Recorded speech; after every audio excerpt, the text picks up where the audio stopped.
ಆದರೆ ಎಷ್ಟೇ ನಾವು ಕೇರ್ ತಗೊಂಡ್ರು ಹಲ್ಲಲ್ಲಿ ಕಪ್ಪು ಚುಕ್ಕೆ ಆಗೋದು ಅಥವಾ ವೈಟ್ ಸ್ಪಾಟ್ಸ್ ಅಂತ ಬರೋದು ಅದು ಯಾಕಾಗತ್ತೆ? ಕಪ್ಪು ಚುಕ್ಕೆ ಅಥವಾ ಕಪ್ ಲೈನ್ಸ್ ಕಾಣ್ತಾ ಇರುತ್ತೆ ಹಲ್ಲಲ್ಲಿ. ಸೊ ಕಪ್ಪು ಚುಕ್ಕೆ ಅಥವಾ ಕಪ್ ಲೈನ್ಸ್ ಅಂದ ಕೂಡಲೇ ಅದು ಹುಳುಕೆ ಅಂತ ಹೇಳಲಿಕ್ಕೆ ಆಗೋದಿಲ್ಲ. ಸೊ ಈಗ ಸ್ಟೇನ್ಸ್ ಅಂತಲೂ ನಾವು ಹೇಳ್ತೇವೆ.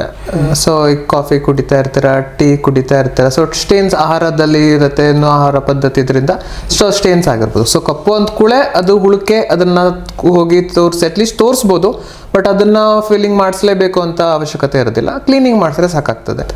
ಸೊ ಹುಳುಕು ಅನ್ನೋಸಲ ಕಪ್ಪು ಚುಕ್ಕೆ ಥರನೇ ಸ್ಟಾರ್ಟ್ ಆಗುತ್ತೆ. ಸೊ ಆ ಥರ ಇದ್ದರೆ ಅದನ್ನು ತೋರಿಸಿ ಚೆಕಪ್ ಮಾಡಿಸಿ ಅದನ್ನು ಬೇಕಾದರೆ ಆವಾಗ ಫಿಲ್ಲಿಂಗ್ ಮಾಡಿಸ್ಬೋದು.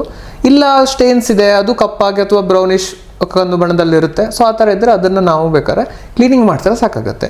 ಈಗ ವೈಟ್ ಸ್ಪಾಟ್ಸ್ ಇರುತ್ತೆ ಒಂದೊಂದ್ಸಲ ನೋಡಿರ್ತೀವಿ.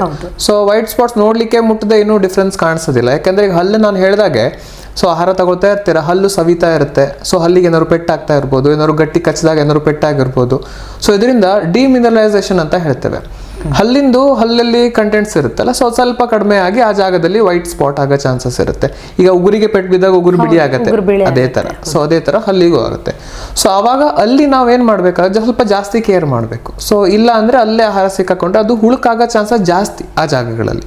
ಅದು ಸ್ವಲ್ಪ ವರ್ಷ ತಿಂಗಳಲ್ಲಿ ಕ್ಲೀನಾಗಿ ಇಟ್ಕೊಂಡ್ರೆ ಹೊರಗಡೆಯಿಂದ ನೀವು ಆಹಾರ ತಗೋತಾ ಇರ್ತೀರಾ, ಬ್ರಷ್ ಮಾಡ್ತೀರಾ, ಅದರಲ್ಲಿರೋ ಕಂಟೆಂಟಿಂದ ಅದು ಮತ್ತೆ ಮೊದಲಿನ ಥರ ಆಗುತ್ತೆ. ಆದರೆ ಅದಿರೋ ಅಷ್ಟು ಟೈಮಲ್ಲೇ ಅಟ್ಲೀಸ್ಟು ಸ್ವಲ್ಪ ಜಾಸ್ತಿ ಕೇರ್ ಮಾಡಿದ್ರೆ ಅದನ್ನು ಮತ್ತದ್ರ ಹುಳುಕಾಗಿ ದೊಡ್ಡದಾಗೋ ಪ್ರಾಬ್ಲಮ್ಸ್ನ ಕಡಿಮೆ ಮಾಡ್ಬೋದು.